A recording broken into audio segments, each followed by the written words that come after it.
அருட்பெருஞ்சோதி அருட்பெருஞ்சோதி தனிப்பெரும் கருணை அருட்பெருஞ்சோதி. எல்லா உயிர்களும் இன்புற்று வாழ்க, வள்ளல் மலரடி வாழ்க வாழ்க.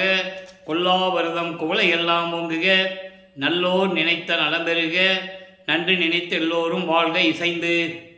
உலக மக்களே, அறிவார்ந்த அன்பர்களே, ஆண்மநேய ஒருமைப்பாடுடைய அன்பர்களே, வல்லப்பமான மக்கள்லிய திருவட்பாவிலிருந்து அருட்பெருஞ்சோதி ஆண்டவருடைய திருவிளையாடல்களை பார்த்து கொண்டிருக்கிறோம். அருட்பெருஞ்சோதி ஆண்டவருடைய திருவிளையாடல் கலியுகத்தினுடைய கடைசி கட்டத்தில், அதாவது கலியுகம் 1900 ஆண்டுகளில் முடிவடைந்து விட்டது. 1823 ஆண்டு அருட்பெருஞ்சோதி ஆண்டவருடைய திருவிளையாடல் தொடர்கிறது. பிரபஞ்சத்தில் அருட்பெருஞ்சாண்டவர் எவ்வளவோ திருவிளையாடல்கள் செய்திருந்தாலும் கூட 1823 ஆண்டு தொடங்கிய திருவிளையாடல் 30/1/1874 இரவு 12 மணி வரையிலும் நடந்து கொண்டிருக்கிறது. பிரபஞ்சத்திலே நடந்த திருவிளையாடல்களில் இந்த திருவிளையாடல் மிகவும் முக்கியத்துவம் வாய்ந்தது. காரணம், இந்த பிரபஞ்சத்தில் ஏற்கனவே தோன்றிய 4 யுகங்களிலுமே, கிரேத யுகம், திரேத யுகம், துவார யுகம், கலியுகம், இந்த 4 யுகங்களிலுமே தோன்றிய சமயங்கள், மார்க்கங்கள், மதங்கள், இவற்றுடைய நெறிமுறைகளை பின்பற்றி கொண்டு உலக மக்கள் வாழ்ந்து கொண்டிருக்கிறார்கள். இற்றைய பகல் வரை அதன் நெறிகளை பின்பற்றி கொண்டு வாழ்ந்து கொண்டிருக்கிறார்கள். அவர்களுக்கு எந்த விவரமும் தெரியாமல், அதாவது ஒவ்வொரு யுகத்திலையும் தோன்றிய சமயங்களும் மதங்களும் மார்க்கங்களும் முடிவடைந்து விட்டது. ஒரு யுகம் தோன்றி அந்த யுகத்திற்கு ஆயுள் காலம் உண்டு. ஒவ்வொரு யுகத்திற்கும் ஆயுள் காலம் உண்டு. அந்த ஆயுள் காலம் என்பது, உதாரணத்திற்காக கிரேத யுகத்திலே 17,28,000 வருடங்கள் கிரேத யுகத்துக்கு ஆயுள் காலம். திரேத யுகத்திற்கு 12,96,000 வருடங்கள். துவார யுகத்துக்கு 8,64,000 வருடங்கள். கலியுகத்திற்கு 5,000 வருடங்கள். கலியுகத்திற்கு சித்தாந்தமும் வேதாந்தமும் நூல்களும் கூறுகின்றன, பிரம்மனுடைய ஆயுள் காலத்தை கணக்கிட்டு 4,32,000 வருடங்கள் என்று கலியுகத்திற்கு கூறுகின்றன. அப்படி அல்ல, அது தவறு. கலியுகத்திற்கு 5,000 வருடங்கள் தான் என்பதை நமது பிள்ளை பெருமானவர்கள் தெளிவாக அருளியிருக்கிறார்கள். ஏன்னா அவருக்கு தெரியும், அவர் இறைவனாக வருவிக்கப்பட்டவர் இல்லையா, இறைவனாக இருக்கின்றவர். அப்போ இந்த நிலையில் இருக்கும்போது, இந்த 4 யுகங்களுக்குமே ஆயுள் காலம் முடிவடையும் போது அந்த யுகத்தில் தோன்றிய சமயங்களும் மார்க்கங்களும் முடிவடைந்துவிடும். மதங்கள் எல்லாம் தோன்றியது கலியுகத்தில்தான். அதற்கு முன்னால் முதலிலே தோன்றியது மார்க்கங்கள், அதன் பிறகு சமயங்கள். இது இரண்டும் சேர்ந்து கொண்டு கலியுகத்திலே மதங்களும் தோன்றிவிட்டன. மதங்கள் என்பது சமணம், பௌத்தம், கிறிஸ்துவம், இஸ்லாமியம், பாசிசம், இந்து மதம், இப்படி பல மதங்கள் இருக்கின்றன. மார்க்கங்கள் என்பது கிரேத யுகத்திலே தோன்றிய கலக மார்க்கம், திரேத யுகத்தில் தோன்றிய திராவிட மார்க்கம், துவார யுகத்தில் தோன்றிய நவநீத மார்க்கம், கலியுகத்தில் பஸ்ம மார்க்கம். இந்த ஒவ்வொரு மார்க்கங்களும் அந்தந்த யுகத்தில் தோன்றும் போது, அந்த யுகம் முடியும் போது, அழியும் போது இதுவும் அழிந்துவிடும். அப்போ எல்லா நிலைகளும் முடிந்த பிறகு இப்போ நம்ம சதுர்யுகத்தில் இருந்து கொண்டிருக்கிறோம். பிள்ளைப்பெருமானவர்கள் இந்த யுகத்தை ஒளி யுகம் என்று கூறுவார்கள். அப்போ இந்த யுகத்தில் வாழ்ந்துகின்ற மக்களுக்கு ஒரு ஆன்மீக மார்க்கம் வேண்டும். அந்த மார்க்கம் சமரசமாக இருக்க வேண்டும். அந்த மார்க்கத்தை உலக மக்கள் அனைவரும் ஏற்றுக்கொண்டு இறைவன் ஒருவனே என்ற நிலையில் இருந்து கொண்டு வேறுபாடுகள் இல்லாமல், முரண்பாடுகள் இல்லாமல் சமத்துவமாக வாழ வேண்டும். அப்படிப்பட்ட ஒரு மார்க்கத்தை, சுத்த சன்மார்க்கத்தை அருட்பெருஞ்சோதி ஆண்டவர் உருவாக்கி அதை தன் மகன் கையில் கொடுத்து இந்த பூலோகத்தில் இருக்கின்ற மக்களை எல்லாம் சன்மார்க்கத்தில் இணைத்து அவர்களும் எல்லா இன்பங்களையும் பெற்று மகிழ்வோடு வாழ வேண்டும் என்பதற்காகவே கலியுகத்திலே தனது மகனை, கலியுகத்தினுடைய இறுதி காலம் 1823 ஆண்டு தனது மகனை ஒரு தாயின் வழியாக வருவிக்க செய்தார் அருட்பெருஞ்சோதி ஆண்டவர். அப்படி நமது பிள்ளை பெருமானவர்கள் வருவிக்க உற்ற ஆண்டு 5/10/1823 ஆண்டு. காரணம், சுத்த சன்மார்க்கத்தை தன் மகன் கையில் கொடுத்து அதற்காக ஒரு தாயின் வழியாக வருவிக்க செய்து முதலிலே சமயங்களிலும் மதங்களிலும் மார்க்கங்களில் சொல்லப்பட்ட நெறிமுறைகளை பின்பற்றி கொண்டிருக்க வேண்டும். தனது மகன் சைவ சமயத்தை பின்பற்றி கொண்டிருக்க வேண்டும். சிவபெருமானை வழிபட வேண்டும். ஒரு காலகட்டத்திற்கு பிறகு தனது மகனுக்கு சுத்த சன்மார்க்கத்தை கொடுத்த பிறகு இதெல்லாம் உலக மக்களுக்கு தேவையில்லை என்று சொல்ல வேண்டும். அந்த ஒரு நிலைக்காகத்தான் தனது மகனை பூலோகிற்கு ஒரு தாயின் வழியாக வருவிக்க செய்தார் என்பதை நாம் திருவருட்பாவிலிருந்து ஒவ்வொரு பாடல்களில் இருந்தும் அந்த உண்மை நிலைகளை நம்ம பார்த்து கொண்டிருக்கிறோம். அதன் பிரகாரம் நமது பிள்ளைப்பெருமானவர்கள் 5/10/1823 ஆண்டு மருதூர் என்ற கிராமத்திலே, சிதம்பரம் அருகே இருக்கின்ற மருதூர் என்ற கிராமத்திலே வாழ்ந்து கொண்டிருந்த ராமையா பிள்ளை சின்னையாமை அவர்களுடைய இல்லற வாழ்க்கையில் மகனாக வருவிக்க உற்றார். தனது மகன், அதாவது ஒரு தாயின் கருவறையில் இருக்கும்போது எப்படி இறைவனுடைய திருவிளையாடல் நடந்தது என்பதை நாம் ஏற்கனவே விளக்கமாக பார்த்துவிட்டோம். ஒரு தாயின் கருவறையில் இருக்கும்போது அந்த கருவறையில் நடந்த திருவிளையாடல்கள் மகன் தந்தையிடம் கூறுகிறார், தந்தையை எனதை ஒரு இருட்டறையில் வந்து அடைத்து விட்டாயே, இருட்டாக இருக்கிறது என்று கூறும்போது அருட்பெருஞ்சோதி ஆண்டவர் தன் மகனுக்கு ஒளி காட்டியதையும் வெளிச்சத்தை காட்டியதையும், தனது மகன் பசி என்று கூறும்போது அருளமுதம் ஊட்டியதையும், காற்றே வரவில்லை என் தந்தையே என்று கூறும்போது அமுதக்காற்று வீசியதையும், எல்லா நிலைகளையும் நாம் பார்த்துவிட்டோம். அடுத்தபடியாக ஒரு தாயின் கருவறையிலே 10 மாதம் இருந்து இந்த மண்ணுலகை தொடும்போது தேவர்களும் முனிவர்களும் ரிஷிகளும் எப்படியெல்லாம் வாழ்த்துகிறார்கள், எங்களை ஆளப்போகும் அருட்கடலை என்று சொல்லி எப்படி வாழ்த்து வரவேற்றார்கள் என்பதையும் நாம் ஏற்கனவே தெளிவாக பார்த்துவிட்டோம். அதன் பிறகு 5 மாத குழந்தையாக இருக்கும்போது நமது குழந்தை இறைவன் பிள்ளைப்பெருமான் அவர்களை உலகியலிலே நமது பிள்ளைப்பெருமான் அவர்களுக்கு இட்ட பெயர் ராமலிங்கம். மருதூர் அருகிலே பின்னலூர் என்ற கிராமத்திலே ராமலிங்கேஸ்வரர் கோயில் என்ற ஒரு கோயில் இருக்கிறது. அதுதான் ராமையா பிள்ளை அவர்களுடைய குலதெய்வம். அங்குதான் நமது பிள்ளைப்பெருமான் அவர்களுக்கு ராமலிங்கம் என்று பெயரிட்டார்கள். ஆனால் அருட்பெருஞ்சோதி ஆண்டவர் தன் மகனுக்கிட்ட பெயர் செல்வப்பிள்ளை. செல்வப்பிள்ளை என்றுதான் தனது மகனை அழைப்பார் அருட்பெருஞ்சோதி ஆண்டவர். அதன் பிறகு உலக மக்களால் அழைக்கப்பட்டவர் அந்த பெயர் திரு அருட்பிரகாச வள்ளலார். இப்போ பிள்ளைப்பெருமான் அவர்கள் 5 மாத குழந்தையாக இருக்கும்போது நமது குழந்தை இறைவனை சிதம்பரத்துக்கு அழைத்து செல்லுகிறார்கள் ஒரு திருவிழாவுக்காக. அப்போ கிராமங்கள்லாம் மாட்டு வண்டி கட்டிக்கிட்டு, புளி சோறு கட்டிக்கிட்டு, தயிர் சோறு கட்டிக்கிட்டு கிராமங்களிலிருந்து நகரப்புறத்துக்கு கோயிலுக்கு போவாங்க. அந்த நிலையில் அப்போ அவங்களுக்கு தெரியாது இந்த குழந்தை இறைவன் குழந்தை, இறைவனாக வருவிக்கொற்றவர் என்ற நிலை அவங்களுக்கு தெரியாது. அவங்களுக்கு ஏற்கனவே உலகியலிலே பிறந்த குழந்தைகள் 4 பேர் உண்டு. 2 ஆண் பிள்ளைகள், 2 பெண் பிள்ளைகள். ஆக எல்லாத்தையும் கூட்டிக்கிட்டு கோயிலுக்கு போகிறாங்க. அங்கே தனது மகனுக்கு மட்டும் அருட்பெருஞ்சோதி ஆண்டவர் சிவரகசியத்தை காட்டுகிறார். அதான் சிதம்பர ரகசியம். அதை பாடல்களிலே கூறப்பட்ட விளக்கங்களை முழுமையாக பார்த்து விட்டோம். அந்த நிலையெல்லாம் பார்த்த பிறகு ராமையா பிள்ளை அவர்கள் காலமான பிறகு 5 குழந்தைகளையும் அழைத்து கொண்டு சின்னம்மையார் அவர்கள் அந்த அம்மையார் பிறந்த ஊருக்கு பொன்னேரி அருகில் இருக்கிற சின்னக்காவனம் என்ற ஊருக்கு அழைத்து செல்கிறார்கள். சில காரணங்களால் ஒரு குறிப்பிட்ட காலத்திற்கு பிறகு அங்கே இருக்க முடியவில்லை. அதன் பிறகு சென்னையிலே குடியேறுகிறார்கள். சென்னையிலே குடியேறிய பிறகு நமது பிள்ளைப்பெருமான் அவர்கள் வளர்ந்து கொண்டிருக்கிறார்கள்.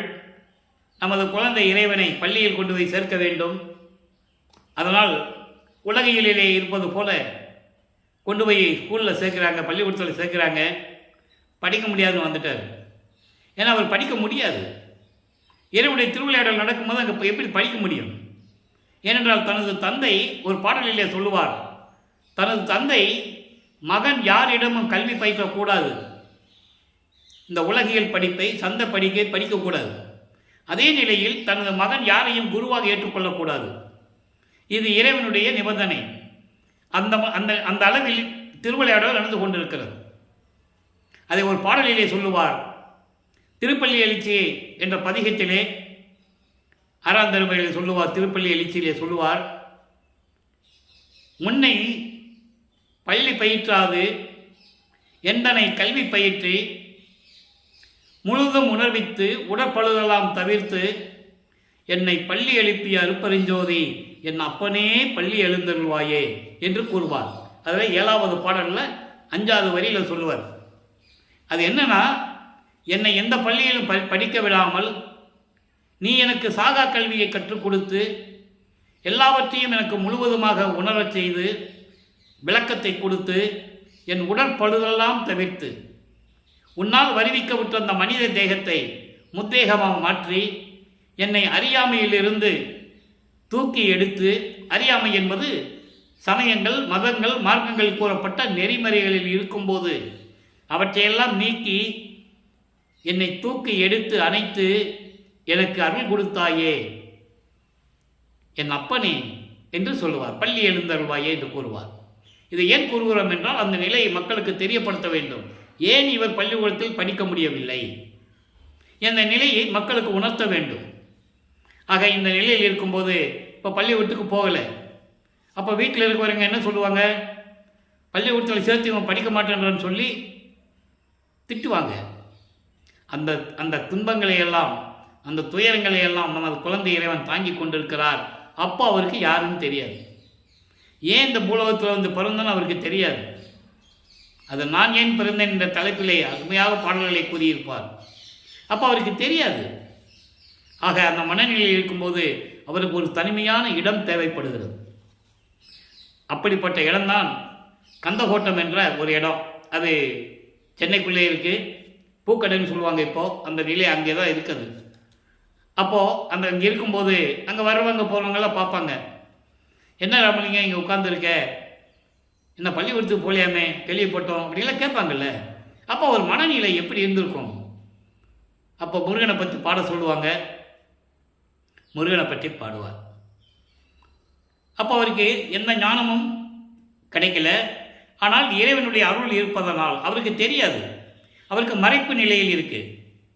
மறைப்பு நிலை என்பது இதற்கு முன்னால் நடந்த விஷயங்கள், ஏன் இந்த பூலோகத்திற்கு வந்த நிலையில் அவருக்கு தெரியாது. அதுதான் இந்த மறைப்பு நிலை. இப்போ 8 ஆண்டுகள் முடிஞ்சிருச்சு. வருவிக்க உற்று 8 ஆண்டுகள் முடிஞ்சிருச்சு. 1823ஆம் ஆண்டு தொடங்கிய திருவிளையாடல் 1874 வரைக்கும் நடக்கும்போது 51 ஆண்டுகள் நடக்குது. இந்த 51 ஆண்டுகளை வல்லற்பமானவர்கள் 8 ஆண்டுகளாக பிரித்து தனது மகனுக்கு அருளை கொடுத்து கொண்டிருக்கிறார். முதல் 8 ஆண்டுகளில் ஒன்றுமே இல்லை. 2வது 8 தொடங்குகிறது. 9வது ஆண்டில் இறைவன் அவர் முன் தோன்றி எழுந்தருளி, மகனே கவலை வேண்டாம், நீ என்னால் வருவிக்க உற்ற மகன், சில காரியங்களெல்லாம் இருக்கிறது, உனக்கு முன்பருவம் பின்பருவம் காட்டி அருள் செய்வேன், தற்போது ஞானத்தை பெற்றுக்கொள், கவலை வேண்டாம் என்று சொல்லி மறைந்து விடுகிறார். இப்போ அவருக்கு ஞானம் முழுவதுமாக பெற்றுக்கொண்டார். மெஞ்ஞானம் இல்லை, வெறும் ஞானம் மட்டும் பெற்றுக்கொண்டார். ஞானம் வேறு, மெஞ்ஞானம் வேறு. அந்த நிலைகளை நாம் பாடல்களிலிருந்து பார்த்து கொண்டிருக்கிறோம். இப்போ ஞானத்தை பெற்ற பிறகு வல்லப்பமானவர்கள் சிவபெருமானை முறையீடு செய்கிறார். சிவபெருமானிடம் விண்ணப்பம் வைக்கிறார். காரணம், அவருக்கு ஏற்படுகின்ற துன்பங்கள், சங்கடங்கள், ஏளன பேச்சுகள், இதையெல்லாம் மனதில் வைத்து சிவபெருமானிடம் முறையீடு செய்கிறார். என்னை வருவிக்க செய்துவிட்டு என்னை துன்பத்தில் ஆழ்த்தி விட்டாயே, துயரக்கடலில் ஆழ்த்தி விட்டாயே, நான் துயரக்கடலில் மூழ்கி கொண்டிருக்கிறேன், எனக்கு வந்து அருளை தர வேண்டும் என்று முறையீடு செய்வார். 1ஆம் திருமுறை உருவாகிறது. 1ஆம் திருமுறை 8 பதிகங்களிலிருந்து 6வது பதிகத்திலிருந்து இறைவனுடைய திருவிளையாடல்களை பார்த்து கொண்டிருக்கிறோம். மீதி விளக்கங்களெல்லாம் அந்தந்த பதிகத்திலே நான் ஏற்கனவே விளக்கங்கள் கொடுத்துருக்கிறேன். நம்ம யூடியூப்பில் நீங்கள் பார்க்கலாம். 4 வருடங்களாக, கிட்டத்தட்ட 4 வருடங்கள் முடிஞ்சிடுச்சு. 5 வருடங்களாக நான் இறைவனுடைய அருளாலும் தயவாலையும் கருணையாலையும் எனது தந்தை வல்லற்பமானுடைய கிருபையினாலும் விளக்கங்கள் பெற்று, அவரிடமிருந்து விளக்கம் பெற்று நான் விளக்கங்களை சொல்லிக் கொண்டிருக்கிறேன். இதுக்கு சொல்ல காரணம், எனக்கு தமிழ் இலக்கண இலக்கியெல்லாம் தெரியாது, இறைவன் கொடுத்ததான், நான் படித்ததெல்லாம் வேற.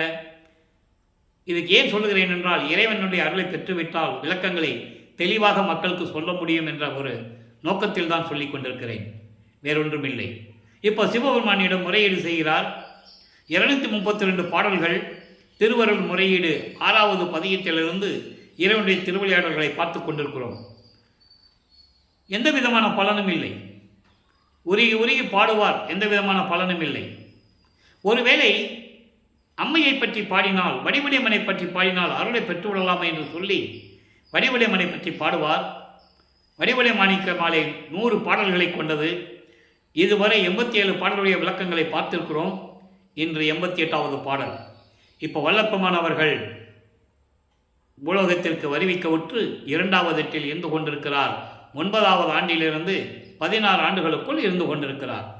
பாடலை கவனிங்க.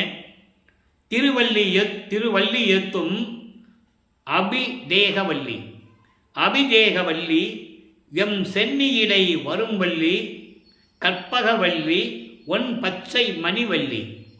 அம்மையை பற்றி புகழ்ந்து பாடுகிறார், புகழ்ந்து போற்றுகிறார். எம் கருவல்லி நீக்கும் கருணாம்பகவல்லி, கருணாம்பகவல்லி கண்குள் ஒற்றி மறுவல்லி என்று மறைத்தேர் வடிவுடை மாணிக்கமே. இது பாடல்.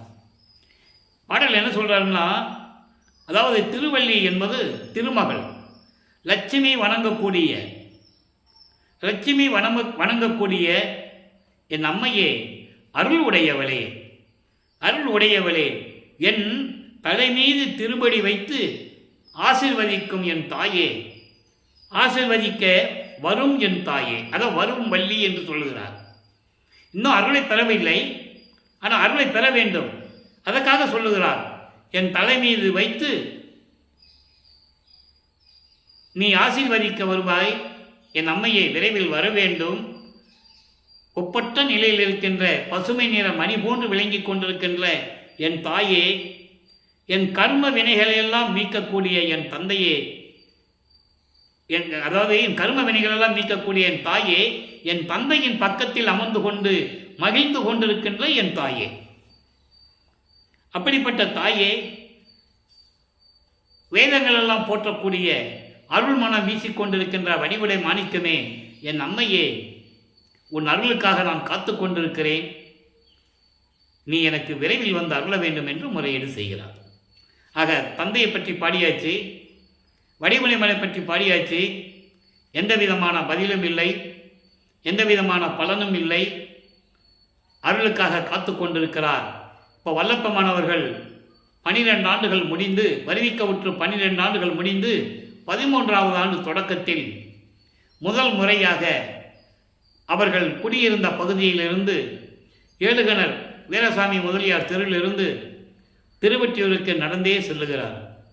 நமது குழந்தை இறைவன் வல்லப்பெருமானவர்கள் இறைவனுடைய மகன் என்று தெரிந்தும் எந்த விதமான அருளை பெற முடியாமல் 13வது ஆண்டில் கால் வலிக்க நடந்து திருவொற்றியூருக்கு செல்லுகிறார். இப்போ திருவொற்றியூரிலே சென்று தியாகராஜ பெருமானை வழிபடுகிறார், விண்ணப்பம் வைக்கிறார். இப்போ 2ஆம் திருமுறை உருவாகிறது. 2ஆம் திருமுறையிலே நாம் ஏற்கனவே கூறியது போல 113 பதியங்கள், 1067 பாடல்கள், இதுவரை 29 பதியங்களுடைய விளக்கங்களை நாம் பார்த்துவிட்டோம். அதனுடைய ஒரு சுருக்கம். இப்போ தியாகராஜ பெருமானை பற்றி பாட வேண்டியது எந்த விதமான பலனும் இல்லை என்பதை தெரிந்து கொண்டு திருமுல்லை வாயிலுக்கு செல்லுகிறார். திருமுல்லை வாயிலிலே இருக்கிற சிவபெருமானை பற்றி பாடுகிறார். அங்கே இருக்கின்ற இறைவன் பெயர் மாசிலாமணி. மாசிலாமணி மாசிலாமணி உருகி பாடுவார். எந்த விதமான பலனும் இல்லை. என்னை பூலோகிற்கு ஒரு தாயின் வழியாக வருவிக்க செய்துவிட்டு எனது மகன் என்று கூறிவிட்டு, ஒரு விஷயம் நீங்கள் நல்லா கவனிச்சிக்கணும். இப்போ அவருக்கு சுத்த சன்மார்க்கம் தெரியாது, அருப்பஞ்சோதி ஆண்டவர் யாருன்னு அவருக்கு தெரியாது. அவர் சமயங்களும் மதங்களும் மார்க்கங்களும் சூழ்ந்திருந்த காலகட்டங்களில் சைவ குலத்திலிருந்து வருவிக்க உற்றதனால் சைவ சமயத்தின் தலைவனாகிய சிவபெருமானை வழிபட்டு கொண்டும், சைவ சமயத்தின் அடையாளமாகிய திருநூரை பூசிக்கொண்டும், உத்திராட்சமலை போட்டுக்கொண்டும், சிவபெருமானுக்கு எத்தனை பெயர்கள் இருக்கிறதோ அத்தனை பெயர்களை சொல்லியும் வழிபட்டு கொண்டிருக்கிறார். நமச்சிவாயா, சிவாய நம, ஓம் சிவா, சிவசிவா என்று வழிபட்டு கொண்டிருக்கிறார். அப்போ மாசிலாமணிகிட்ட போய் சொல்கிறாரு, உன்னை எவ்வளவோ வணங்கி வணங்கி முறையீடு செய்து விட்டேன், அருளை கொடுக்கவில்லை. கால் வலிக்க உனது மகன் நடந்து வந்திருக்கிறேன். ஏன் மகனே, எப்படி இருக்கிறாய், எங்கு வந்தாய், எதற்காக வந்தாய் என்று கூட ஒரு வார்த்தை கேட்பது இல்லை. இதெல்லாம் தந்தைக்கு அழகா என்றெல்லாம் கூறுவார். ஊமை வாரி நின்றுகிட்டு இருக்கியே, பதில் சொல்ல மாட்டேயா, பேச மாட்டேயா அப்படின்லாம் கேட்பார். எந்த விதமான பலனும் இல்லை. உடனே திருவிழித்தாயம் போவார். நடந்து தான் போகணும். அவர் எங்கே போனாலும் நடந்து தான் போகணும். எல்லாரும் எந்திரிக்கிறதுக்கு முன்னால் வீட்டை விட்டு கிளம்பிடுறது. எல்லாரும் தூங்கின பிறகு சில நேரங்களில் வீட்டுக்கு போவார், சில நேரங்களில் எங்கேயா திண்ணையில் படுத்துக்குவார். இந்த நிலை தொடர்ந்து கொண்டு இருக்கிறது. நினச்சி பாருங்கள், அவர் மனசு எப்படி இருந்திருக்கும். அப்போ திருவிழித்தாயத்தில் போய் சிவபெருமானை பற்றி பாடுவார். அங்கே சிவபெருமான் கந்த துணி கட்டிகிட்டு இருப்பார். எனக்கு ஒரு கந்த துணியை போல நானும் கட்டிட்டு நிற்கிறேன், வர்றவங்க போகிறவங்களாம் பார்க்கட்டும், ஆனால் உன் மேலே பழி சுமத்துவாங்களே, பெற்ற மகனை தெருவில் விட்டு விட்டான் என்று சொல்லி உன்மேல் பழி வருமே, அந்த பழி சொல்லும் இழி சொல்லுக்கு நீ ஆளாகக்கூடாது என்பதற்காகத்தான் நான் வருந்துகிறேன். நான் துயரப்படுவதை பற்றி எனக்கு கவலை இல்லை, உன் மீது பழி வருமே என்று நான் வருத்தப்பட்டு கொண்டிருக்கிறேன். என் தந்தையே, விரைவில் வந்து அருள வேண்டும் என்று கூறுவார். எந்த விதமான பலனும் இல்லையால் இல்லை. அதனால் இனிமேல் திருவள்ளித்தாயத்துக்கும் திருமலை வயலுக்கும் வரப்போவதில்லை என்று சொல்லி மறுபடியும் தியாகராஜ பெருமானை பார்க்கறதுக்காக திருவொற்றியூர் செல்லுகிறார். இப்போ 30வது பதிகத்திலே நெஞ்சு உறுத்த திருநேரிசை, நெஞ்சு உறுத்த திருநேரிசை என்ற பதிகத்திலே 2வது பாடல். நெஞ்சு உறுத்த திருநேரிசை என்பது அதாவது மனதிடம் சொல்லுவது. மனம் ஒரு நிலையில் இல்லை, அந்த மனதிடம் சொல்லி எப்படி இறைவனுடைய அருளை சொல்லுவது என்பதை தான் இந்த பதிகத்திலே பார்த்து கொண்டிருக்கிறோம். நல்லா பாருங்க. நெஞ்சே உலக நெறி நின்று நீ மயலில் அஞ்சேல், என் பின் வந்து அருள் கண்டாய், எஞ்சா தவக் கொழுந்தாம் சற்குணவர் தாழ்ந்து ஏத்தும் ஒற்றி சிவக்கொழுந்தை வாழ்த்துதும் நாம் சென்று. இது பாடல். மனமே, அலைவாய்ந்து கொண்டிருக்கிறாய், மனம் ஒரு நிலையில் இல்லை, நீ ஒரு நிலையில் இல்லை. இதை ஏன் சொல்றாருன்னா, மனதை ஏன் சொல்றாருன்னா அவருடைய நிலையை கூறுகிறார். மனம் ஒரு நிலையில் இல்லாமல் நான் தவித்துக் கொண்டிருக்கிறேன் என்ற நிலையை அவர் கூறுகிறார். மனமே, இந்த உலக வாழ்க்கையிலே நான் வருவிக்க உற்று அதை மனதிடம் சொல்லுகிறார். இந்த உலக வாழ்க்கையிலே வருவிக்க உற்று நீ மயக்கத்தினால் துன்பப்பட்டு கொண்டிருக்கிறாய், அதற்கு நீ பயப்படாதே. மனதிடம் ஆறுதல் கூறுகிறார். அதுக்கு நீ பயப்படாதே, ஏன்னா நீ என்னோடு வந்து திருவொற்றியூருக்கு வந்து இறைவனுடைய அருள் எப்படி கிடைக்கும் என்பதை நீ பார்த்து விட்டாய். நீ பின் வந்து அருள் கண்டாய், என் கூடையே வந்து இறைவன் எப்படி இருப்பான், இறைவனுடைய அருள் எப்படி இருக்குன்னு நீ பார்த்துட்டீங்கள. அதனால் நீ பயப்படாதே. என்றைக்காவது ஒரு நாள் நம்ம அருளை பெற்று விடுவோம். ஏன்னா இறைவன் மகன் தெரியும்ல, அப்போ என்னைக்காவது ஒரு நாள் அருள் கிடைச்சதான் ஆகணும். ஆனால் எப்போ கிடைக்கணுன்றது அவருக்கு பிரச்சனை. எப்போ கிடைக்கணும்னு அவருக்கு தெரியாது. அந்த நிலையில் இருந்து கொண்டு மனதிடம் சொல்லுகிறார். அதாவது எந்த விதமான குறையும் இல்லாமல் நம்மை கைவிடாத சைவ நெறியில் இருக்கின்ற சைவ தலைவன் சிவபெருமான் திருவொற்றியூரில் இருக்கின்றான். நல்ல அடியார்களெல்லாம் அவனை வாழ்த்தி வணங்கி கொண்டிருக்கிறார்கள். அப்படிப்பட்ட சிவபெருமான் சிவக்கொழுந்தை நாமும் போய் வாழ்த்துவோம், நாமும் போய் வாழ்த்துவோம். நேரில் சென்று இறைவனை பார்த்து நம்ம கர்ம வினைகளெல்லாம் நீக்கும்படி இறைவனிடம் வாழ்த்துவோம், போற்றுவோம், இறைவனை போற்றுவோம், வாழ்த்துவோம், வணங்குவோம். எப்படியாவது ஒரு நாள் இறைவனுடைய அருளை பெற்றுவிடலாம் என்று சொல்லி மனதிடம் சொல்லுகிறார்.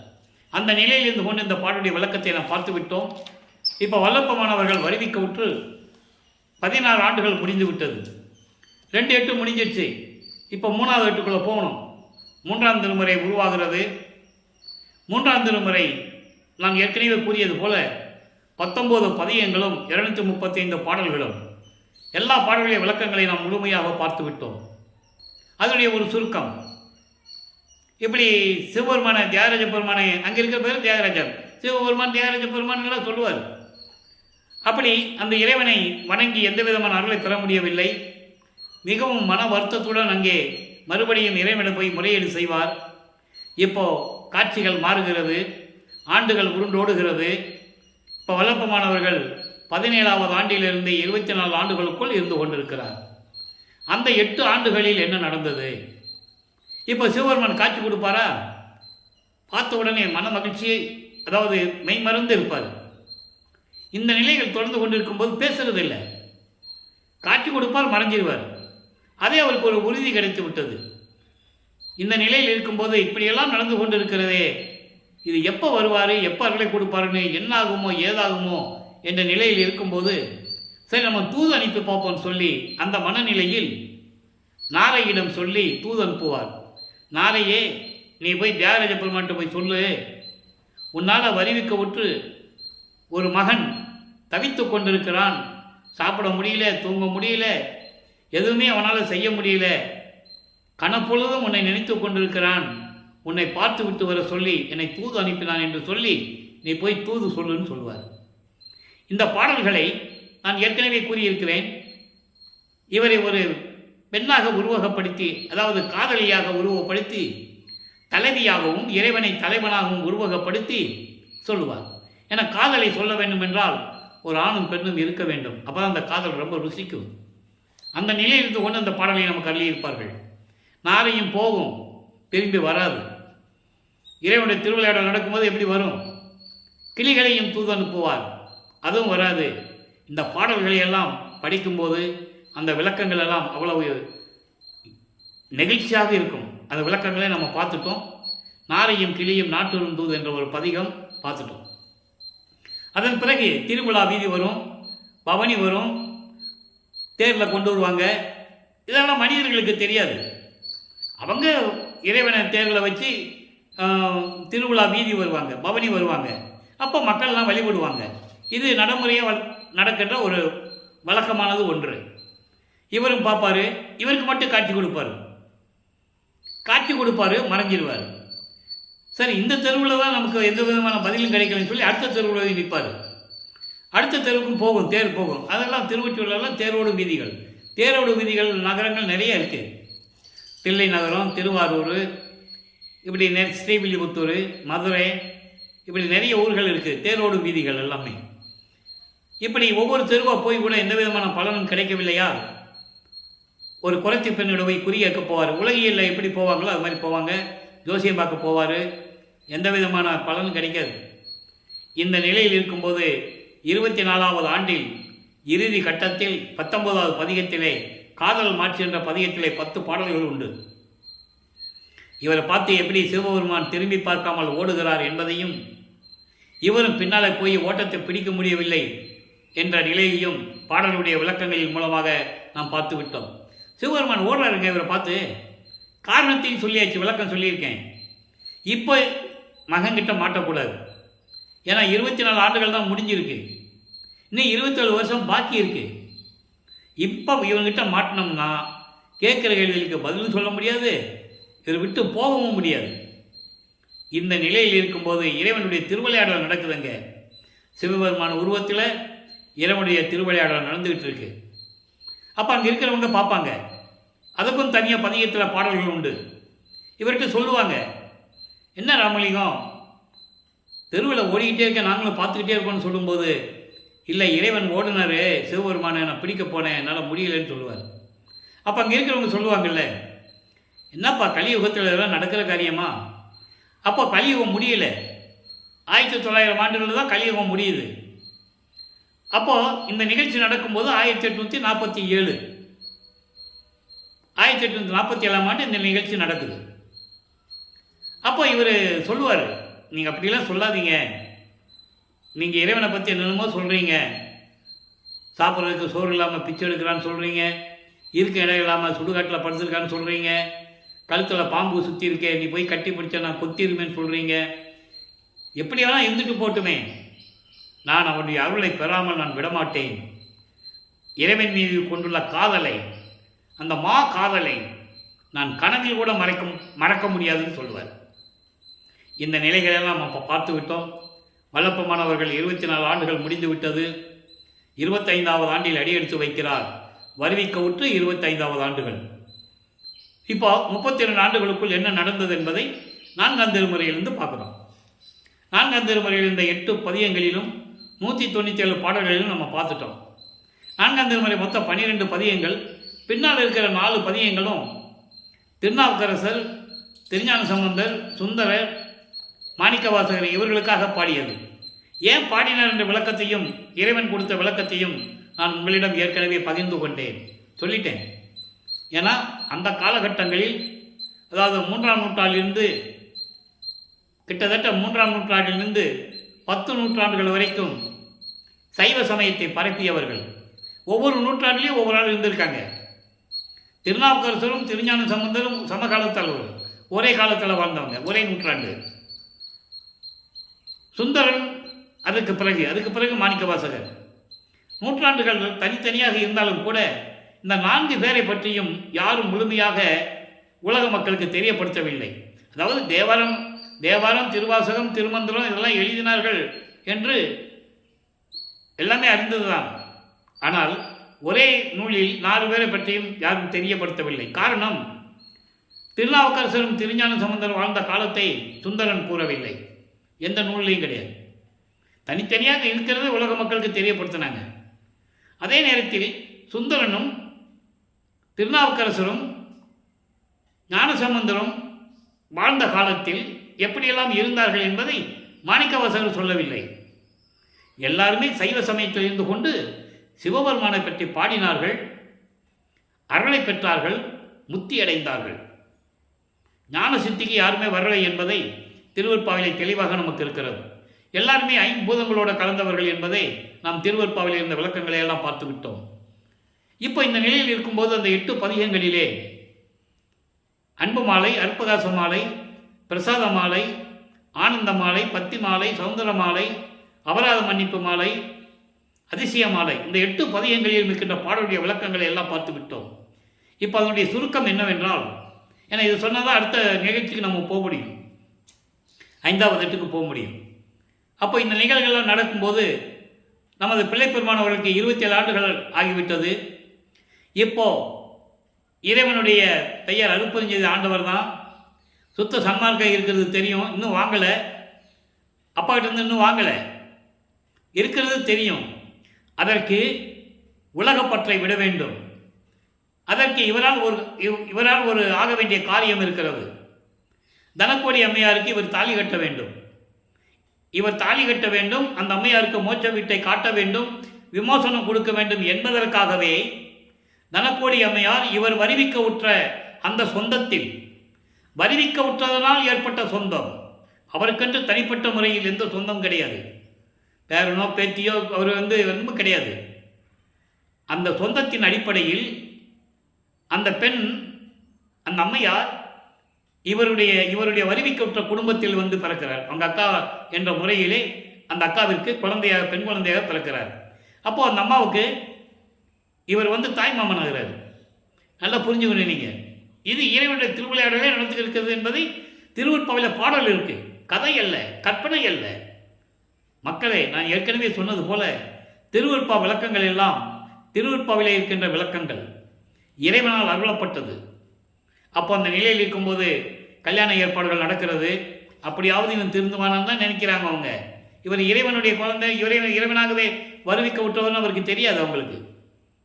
அந்த நிலையில் இருக்கும்போது இவர் முதல்ல கல்யாணம் வேண்டாம் தான் சொல்கிறாரு, அதை பாடலில் சொல்லுவார்.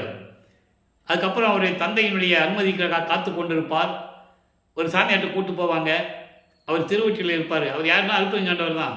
அப்பனும் பிள்ளை அங்கே நின்றுட்டு பேசுவாங்க. வெளியாளர்களுக்கு என்ன தெரியும், ஒரு சாமியார்ட்ட பேசிட்டு இருக்காருன்னு தான் தெரியும் இல்லையா? இவர் வெளியே சொல்லவும் முடியாது.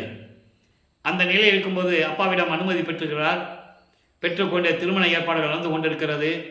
அந்த திருமண நிகழ்ச்சியிலே பிரம்மன், திருமால், ருத்திரன் போன்ற பதத்தலைவர்களும் வானவர்களும் ரிஷிகளும் முனிவர்களும் சத்தர்களும் சக்திகளும் தேவகூட்டத்தை சேர்ந்த 18 கூட்ட தலைவர்களும் எல்லாம் வந்தவரை வாழ்த்துவதற்காக திருமண மண்டபத்திலே காத்து கொண்டிருக்கிறார்கள். இவர் தாலி கட்டுறாரு, அவர்கள் வாழ்த்துகிறார்கள். இந்த நிகழ்ச்சியெல்லாம் மக்களுக்கு தெரியாது, மானிடர் கண்களுக்கு தெரியாது. இதெல்லாம் முடிந்த பிறகு தனது தாயும் தந்தையும் வரவில்லை என்று மனம் வருந்துகிறார்.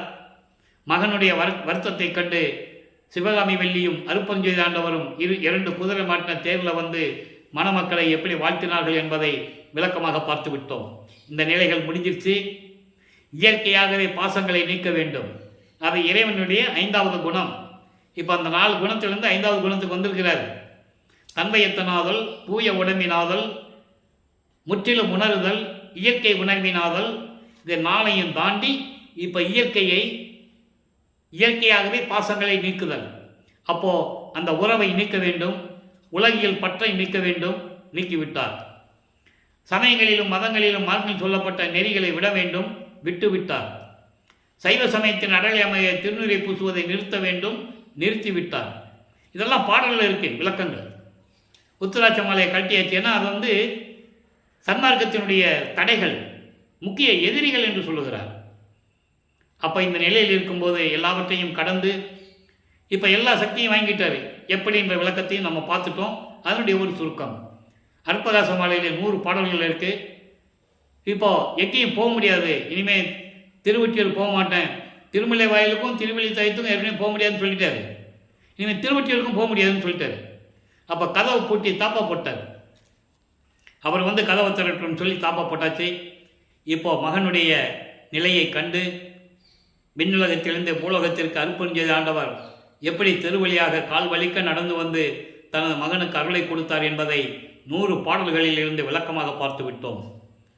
வர்றாரு. அவர் நினைச்சிருந்தா நேரடியாக வரலாமே, ஏன் நடந்து வர்றாரு? மகனை சமாதானப்படுத்த வேண்டும், மகனுடைய கோபத்தை தணிக்க வேண்டும். ஏன்னா 32 ஆண்டுகள் அவனை படாத பாடுபடுத்தி விட்டோம். இறைவனுக்கு தெரியல, இனி 19 ஆண்டுகள் பாக்கி இருக்கு. அதனால பூலோகத்துக்கு எல்லா அருளையும் கொடுத்துட்டாரு. தத்துவங்களை கடப்பது, அந்தங்களை கடப்பது, தத்துவ வெற்றிகளை கடப்பது, அதாவது இந்த பிண்ட துரிசுகள், காமம், குரோதம், லோபம், மோகம், மதம், ஆச்சரியம் என்ற பிண்ட துரிசுகளை கடப்பது, இப்படி நிலைகளெல்லாம் கடந்து, ஏன்னா இதெல்லாம் அந்த தாயின் கருவறையில் இருக்கும்போதே நடக்குது. சொல்லுவார் பாட்டில், அற்புதமாக இருக்கும். மகாதேவ மாலையில் 87வது பாட்டில் சொல்லுவார், இப்படியெல்லாம் திருவிளையாடல் செஞ்சையே நான் உள்ளே இருக்கும்போது இந்த தத்துவங்களும் தத்துவ குடும்பத்துடைய இந்த பெண்கள் செஞ்ச சேட்டைகளும் இந்த பிண்ட துரிசிகள் செஞ்ச சேட்டைகளும் எப்படியெல்லாம் இருந்தது தெரியுமா? அப்படியெல்லாம் சொல்லுவார். அற்புதமாக இருக்கும். ஆக தன் மகனுக்கு எல்லாவற்றையும் நீக்கிவிட்டு எல்லா அருளையும் கொடுத்துட்டார். நீ சுத்த சன்மார்க்கத்தை தரணும், சாகா கல்வியை கற்று தரணும். தன் மகனுக்கு சாகா கல்வியை கற்றுக் கொடுக்கணும். இது 2 எங்கே நடக்கணும்? சுத்த சிவஞான வெளிக்கு போகணும், அங்கே தான் நடக்கணும். பிரபஞ்சம் அறிய எல்லார் முன்னிலையும் நடக்கணும் அது. அப்போ இவர் தத்துவங்களை கடந்து, அண்டங்களை கடந்து, வெளிகளை கடந்து, பரவெளி, பரம்பரவெளி, பராபரவெளி, பெருவெளி, பெருசுகவெளி போன்ற வெளிகளை எல்லாம் கடந்து சுத்த சன்மார்க்கம் வாங்குவதற்காக அங்கே வெள்ளாடை அணிந்து கொண்டிருக்கிறார். அங்கே போகிறார். மகனை வரவேற்பதற்காக அற்புதஞாண்டவர் காத்து கொண்டிருக்கிறார்.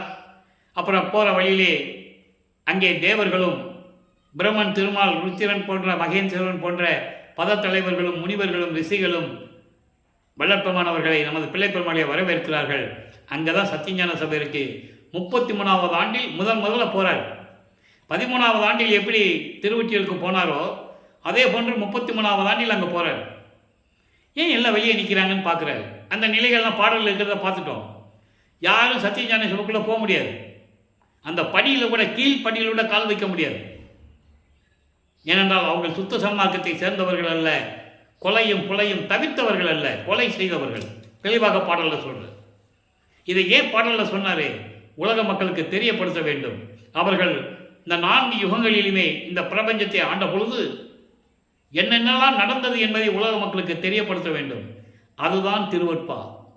4 திருமறைகளிலும் 5வது திருமறை என்பது முருகனை பற்றியும் விநாயகனை பற்றியும் பாடியது. அது தத்துவத்தினுடைய தலைவர்கள் என்ற நிலையில், கடவுள் நிலைக்கு கீழ் இருக்கின்றவர்கள் எல்லாருமே.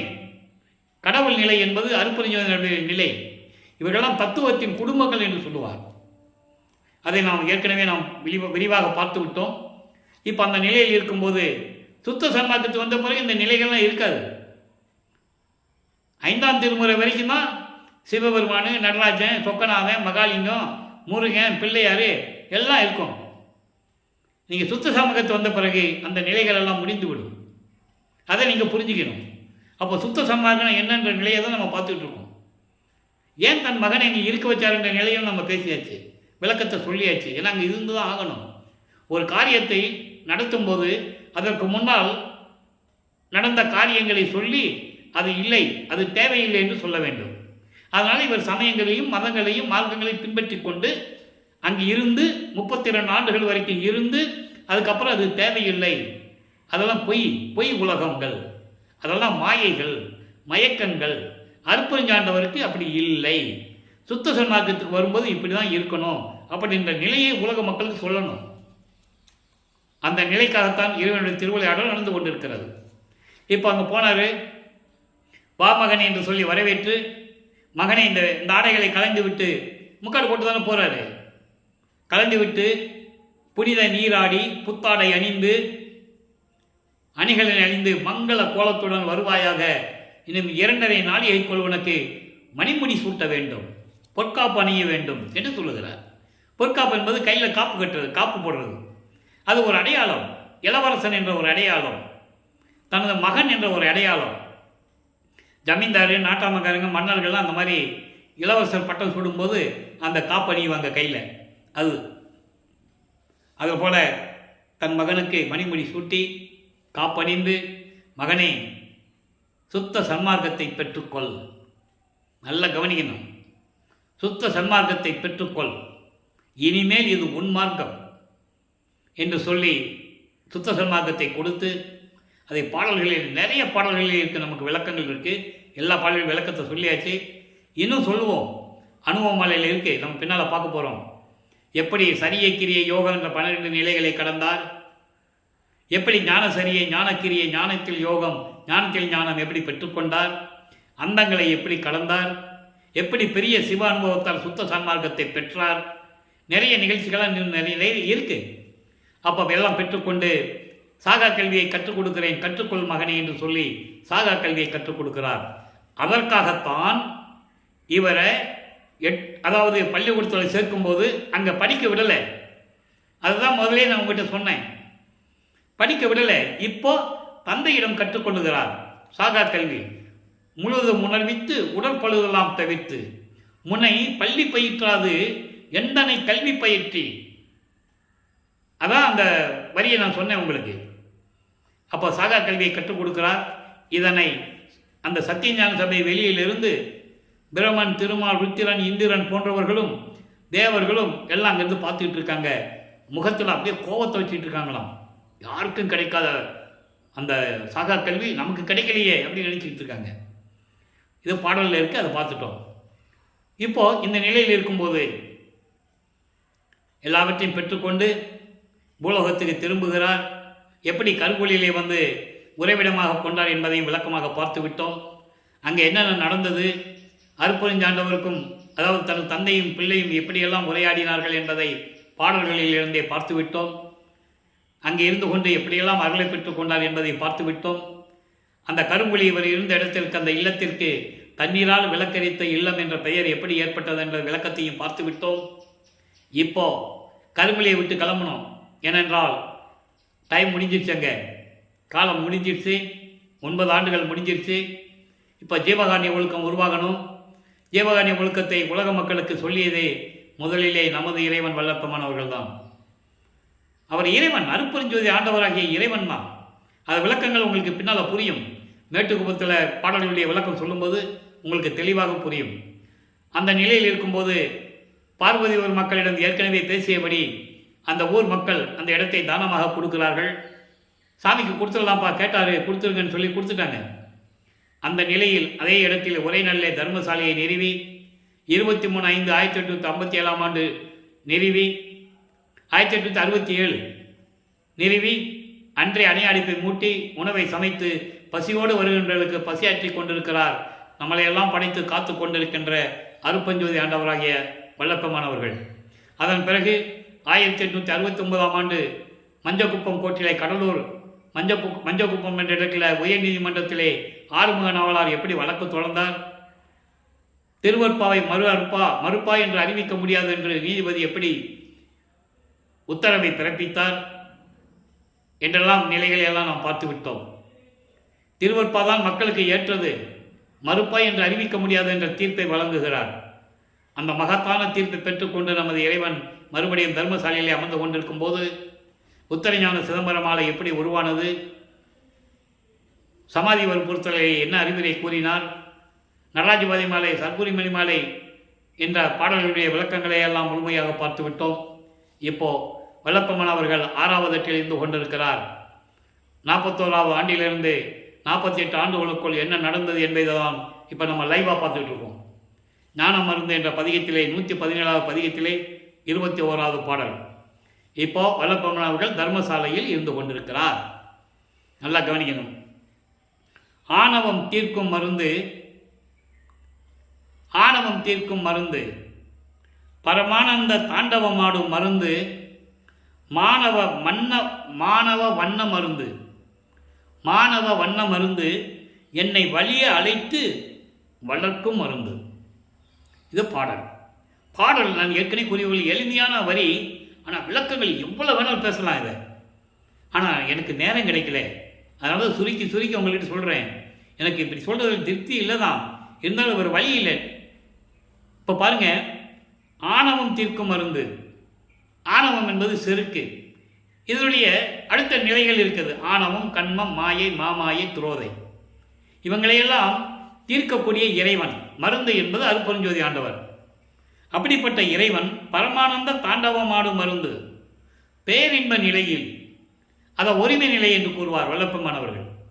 ஒருமை நிலையில், அந்த பேரின்ப நிலையில் அருள் நடனம் செய்து கொண்டு தாண்டவம் ஆடிக்கொண்டிருக்கின்ற இறைவன் சுத்த சிவஞான வழியிலே, சத்தியஞான சபையிலே, அந்த சத்தியஞான சபை எப்படி இருந்ததோ அதே வடிவத்தில் தான் இங்கே சத்தியஞான சபையை நமக்கு அருளினார்கள் வல்லப்பம்மன் அவர்கள். அதை நீங்கள் புரிஞ்சுக்கணும். இந்த விளக்கம் நிறைய பேருக்கு தெரியாமல் இருக்கிறாங்க. அந்த சத்தியஞான சபை என்ன வடிவோ அதே வடிவத்தில் தான் இங்கே அமைத்தது. உலகத்திலேயே, ஏன் பிரபஞ்சத்திலேயே இறைவனால் அமைக்கப்பட்ட ஒரே சத்தியஞான சபை வடலூரில் இருப்பது என்ற பெருமை நமக்கு உண்டு. அந்த காலகட்டத்தில் நம்ம வாழ்ந்து கொண்டிருக்கிறோம். சுத்த சன்மார்க்க காலத்தில் வாழ்ந்து கொண்டிருக்கும் என்ற பெருமை நமக்கு உண்டு. அதை நீங்கள் நல்லா புரிஞ்சுக்கணும். அப்போ இந்த நிலையில் இருக்கும்போது சொல்கிறாரு, பரமானந்த தாண்டவமாடும் மருந்து, மாணவ வண்ண மருந்து. மாணவ வண்ணம் என்பது அருட்பெருஞ்சோதி.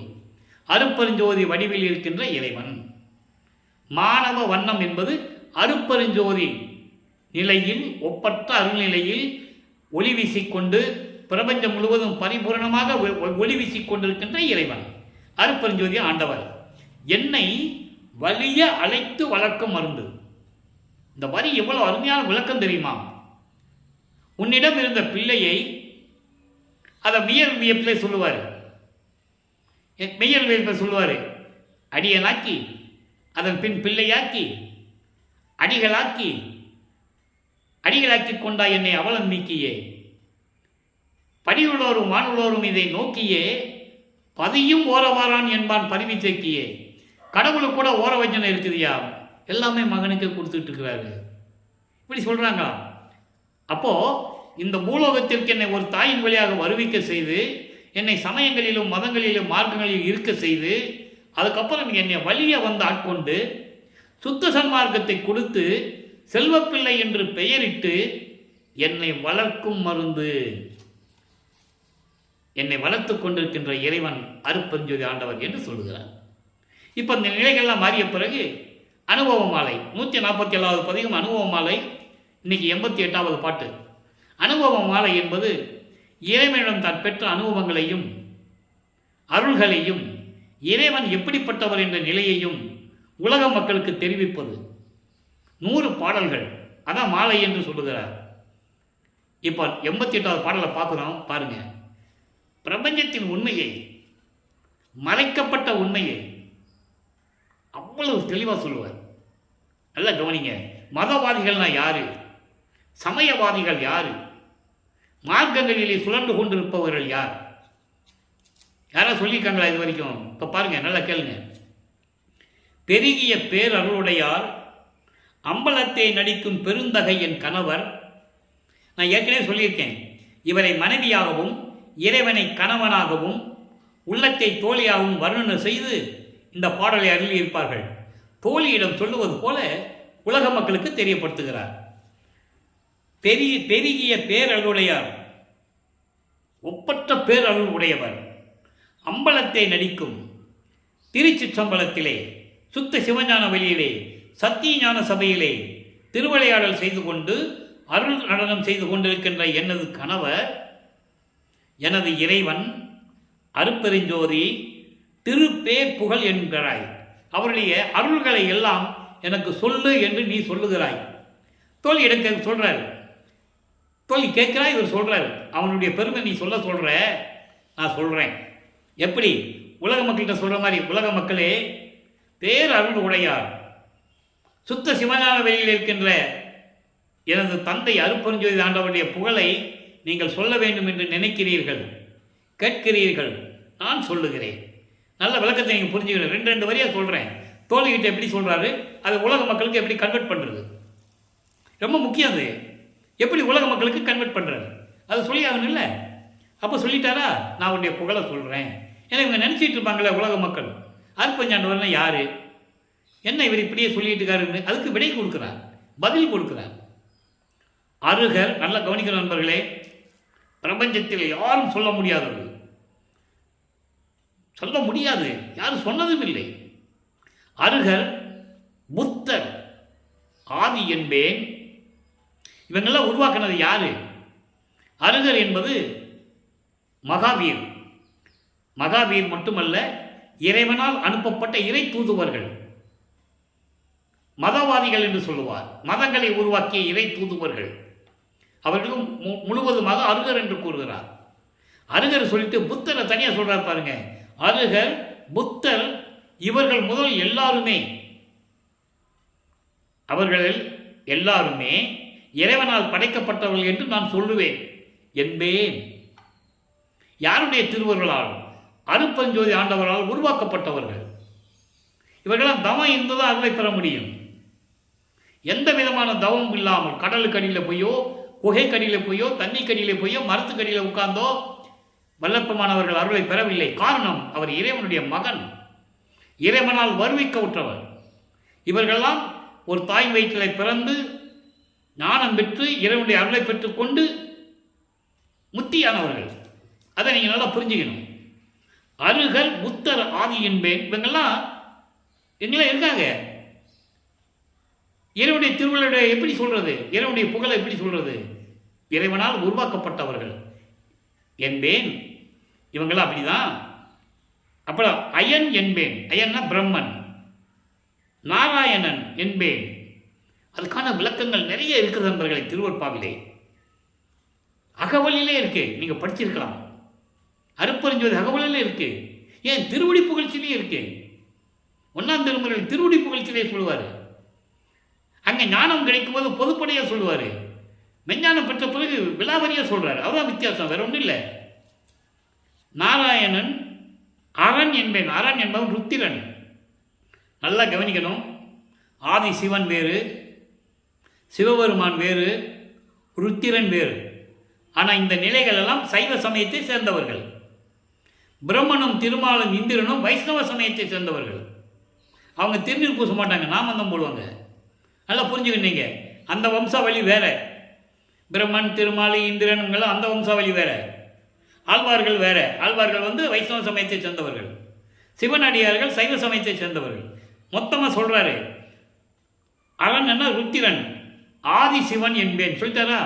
இவங்கெல்லாம் யாரு நினைச்சிட்டு இருக்க? தோல்கிட்ட சொல்ற உலக மக்கள் சொல்றாரு. உலக மக்களே, இவங்கெல்லாம் யாரு? இந்த பிரம்மன், திருமாலு, மகாவீர், இந்த புத்தன், மத தலைவர்கள்லாம் யாருன்னு நினைச்சிருக்கீங்க? எல்லாம் இறைவனுடைய அருளால் பெற்றவர்கள், இறைவனை அருளை பெற்றவர்கள் என்று சொல்லுவார். அது ஒரு பாடலிலே சொல்லுவார். நான்முகர், நாராயணன், தெளிவாக சொல்வாரே. நான்முகர், நாராயணன், இந்திரன் போன்றவர்கள் எல்லாம் தவம் இருந்து, அந்த அணுக்கள் எல்லாம் தவம் இருந்து நெடுநாட்கள் வான் செய்த தவம் என்று சொல்லுவார். நெடுநாட்கள் தவம் இருந்து இறைவனுடைய அருள் ஒளியால் சிறிதளவு ஆற்றலை பெற்றுக்கொண்டு, இறைவனுடைய அருள் ஒளியால் சிறிதளவு அருளை பெற்றுக்கொண்டு இந்த வையகத்துக்கும் வானகத்துக்கும் போனபடி திரிந்தவர்கள். அவங்க இஷ்டத்துக்கு இருந்தவங்கன்னு சொல்றாரு. 4 யுகங்களிலுமே இவங்க இஷ்டத்துக்கு அவங்ககிட்ட அலைஞ்சிக்கிட்டு இருந்தாங்க. தெளிவாக சொல்லுவார். அதுதான் இங்கே சொல்றாரு. அத்தனை பேரும் ஆதிசிவன் என்பேன், பருகு சதாசிவம். இந்த 5 பதத்தலைவர்களை சொல்றாரு. பிரம்மன், திருமால், ருத்திரன், மகேஸ்வரன், சதாசிவம். இப்படியெல்லாம் இருந்தவர்கள். இவர்கள்லாம் எப்படிப்பட்டவங்கன்றீங்க? எந்த நிலையில் இருந்தாலும் சரி, இவர்களெல்லாம் உருவாக்கியவர்கள், உருவாக்கப்பட்டவர்கள். அருப்பஞ்சோண்டவர்கள் உருவாக்கப்பட்டு அருளாட்சி செய்து கொண்டிருந்தவர்கள். இப்போ கிடையாது. அவர்கள் பதவி பறிக்கப்பட்டு 5 தொழிலையும் நான் செய்து கொண்டிருக்கிறேன் என்று கூறுகிறார் வல்லப்பெருமான். பரமம் என்பேன், பிரம்மம் என்பேன், பரபிரமம் என்பேன். பரம்பொருள் என்று சொல்லுவேன். யாரை? இறைவனுடைய திருவருளை. அதை தானே சொல்கிறாங்க. அதெல்லாம் சொல்கிறாரு. எல்லாவற்றையும் சொல்லுவேன். சொல்லிட்டு துருவு சுத்த பிரமம் என்பேன். துருவம் சுத்த பிரமம் என்பேன். அற்புதமான வரி. துருவும் சுத்த பிரமம் என்பது நான் தேடிய கடவுள். நான் தேடிய கடவுள் என்பது அருட்பெருஞ்சோதி ஆண்டவர். இது எல்லாத்தையும் சொல்லிட்டு, இவங்களெல்லாம் இறைவன் அருளை பெற்று கொண்டு வந்தவர்கள் சொல்லிட்டு, ஏன்னா முதல் வரியில் சொல்றாரு, என் கணவர் திருப்பேர் புகழ், திருப்பேர் புகழ் என்றாய். அருட்பெருஞ்சோதி அருட்பெருஞ்சோதி சொல்றியே, அவர் யாரு? அவருடைய புகழை சொல்லேன் அப்படின்னு சொல்லும்போது இந்த விளக்கத்தை சொல்றாரு. பிரபஞ்சத்தின் விளக்கம். இவங்கெல்லாம் தோன்றினார்கள்ல, யாரால் தோன்றினார்கள்? இறைவனுடைய அருள் ஒளியால். தவம் இருந்ததனால், அந்த அணுக்கள் தவம் இருந்ததனால் அருள் ஒளியால் சிறிதளவு ஆற்றலை பெற்றுக்கொண்டார்கள். முழுசா இல்லை. அந்த காலகட்டங்கள் முடியும் போது அவங்களுடைய அருள் மறைந்துவிடும், நிலைத்து நிற்காது. அவர்கள் கூறிய அறிவுரைகள், போதனைகள் பல நூல்களிலே உண்டு. கிறிஸ்துவம், இஸ்லாமியம், சமணம், இந்து மதம், இப்படி மதங்களில் நிறைய உண்டு. ஆனால் அதெல்லாம் யாரால் அருளப்பட்டது? யாரால் உருவாக்கப்பட்டது? யாரால் உருவாக்கிய தலைவர்கள்? அதை தான் இங்கே சொல்றாரு. துருவும் சுத்த பிரமம் என்பேன்.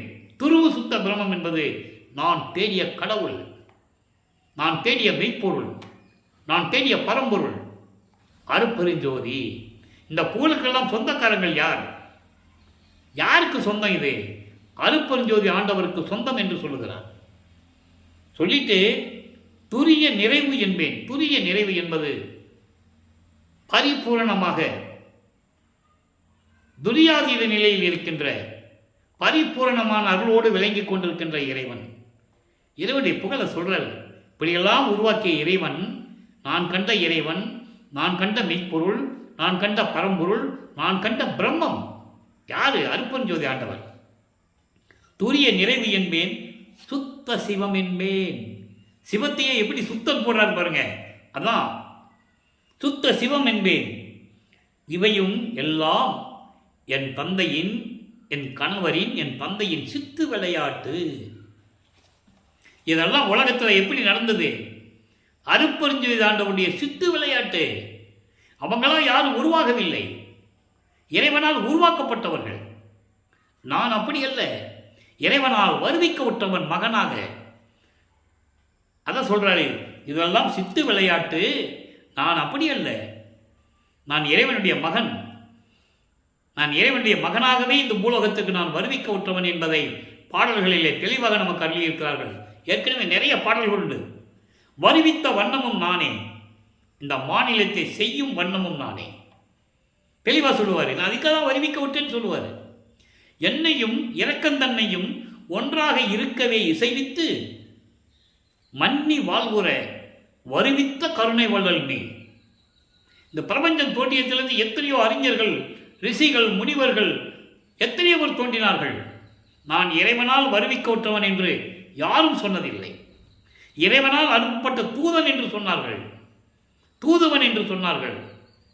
இறைவன் இந்த நெறிகளை மக்களிடம் சொல்ல சொன்னார். நான் அதற்காகவே தூதுவனாக வந்தேன் என்று சொன்னார்கள். உண்மை. ஆனால் இறைவனால் வருவிக்க விட்டவன் யார்?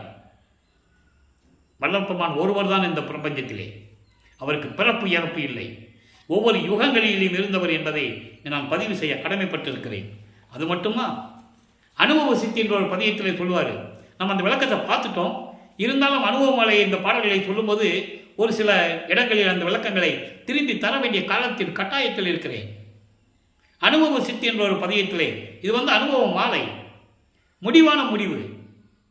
அனுபவ சித்தி என்பது அவர் எப்படி அனுபவங்களை, அந்த சித்திகளை பெற்றுக்கொண்டார். 91வது பதியத்திலே 8வது பாடல். அனுபவமாலையில் இருக்கின்ற 88வது பாடலுக்கு 91வது பதியத்திலே அனுபவ சித்திலே 8வது பாடல். ஒன்று கனெக்ஷன் இருக்கு பாருங்க. நான் செய்த புண்ணியம் யார் செய்தனர்? நான் புண்ணிய செய்தம் யார் செய்தனர்? இந்த நானிலத்தே. நானிலம் என்பது இந்த பூலோகம். ஏன் நானிலம்னு சொன்னார்? அந்த விளக்கத்தை நான் ஏற்கனவே சொல்லியிருக்கேன். இந்த பூலோகம் 5 திணைகளால் கொண்டது. குறிஞ்சி, முல்லை, மருதம், நெய்தல், பாலை. இதை நெய்தலை விட்டுருங்க. குறிஞ்சி என்பது மலைகள் சார்ந்த இடம். முல்லை என்பது காடுகள் சார்ந்த இடம். மருதம் என்பது வயல்கள் சார்ந்த இடம். நெய்தல் என்பது கடல் சார்ந்த இடம். ஏன்னா கடல் சார்ந்த இடத்துக்குள்ள மனிதன் வாழ முடியாது. உயிரினங்கள் வாழும். நீரில் வாழ்கின்ற உயிரினங்கள் வாழும். பாலை என்பது பாலைவனமும் பாலைவனை சார்ந்த இடங்கள். இந்த 4 இடத்தை தான் நான் நிலம் என்று சொல்லுகிறார். நெய்தலை விட்டுறாரு. ஏன்னா அங்கே மனிதர்கள் வாழ்வதில்லை. அதனால் நான் நிலம் என்று சொல்லுகிறார். இதனால் இந்த பூலோகம் என்று பொருள். இந்த பூலோகத்திலே நான் செய்த தவம் யாரால் செய்திருந்தார்? இவர் என்ன தவம் செஞ்சார்? நோவாத நோன்பு. வான் செய்த தேவரும் காணாத காட்சி மகிழ்ந்து கொண்டேன். தேவர்களும் பார்க்க முடியாத எல்லா கண்களா காட்சிகளை எல்லாம் நான் என் தந்தையிடம் திருவிளையாடல் மூலமாக கண்டுகொண்டேன். ஊன் செய்த மெய்யும் உயிரும் உணர்வும் ஒளிமயமாக்க கோன் செய்யவே பெற்றுக்கொண்டேன். எவ்வளவு அற்புதமான வரி தெரியுமா? ஒரு தாயின் வழியாக, ஒரு தாயின் கருவறையில் 10 மாதம் இருந்து எலும்புகளாலும் சதைகளாலும் நரம்புகளாலும் சூழப்பட்ட இந்த உடம்பை மெய் உடம்பாக்கி முத்தேகங்களை கொடுத்து, உயிரும் முத்தேகமும் உணர்வும் கொடுத்து என்னை ஆட்கொண்டாரே. கோன் செய்யவே பெற்றுக்கொண்டேன். இறைவன் என்னை ஆட்கொண்டு அருளை கொடுத்ததனால் அதையெல்லாம் பெற்றுக்கொண்டேன். அனுபவ சித்தியில் சொல்றார். அதை பெற்றுக்கொண்டேன், உண்டேன் அருள் கோன் அமுதம். கரெக்டாக சொல்லிட்டாரா? அவர் சாப்பிடுறதே இல்லை. அவர் மதிமண்டலத்து அமுதம் சுரக்கும்.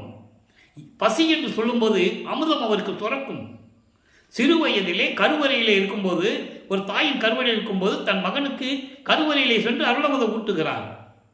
அதன் பிறகு மறைப்பு நிலையில் இருக்கும்போது, சமயங்களிலும் மதங்களிலும் மார்க்கங்களில் இருக்கும்போது தான் உண்ட உணவெல்லாம் அமுதமாயிற்று என்று சொல்லுவார்.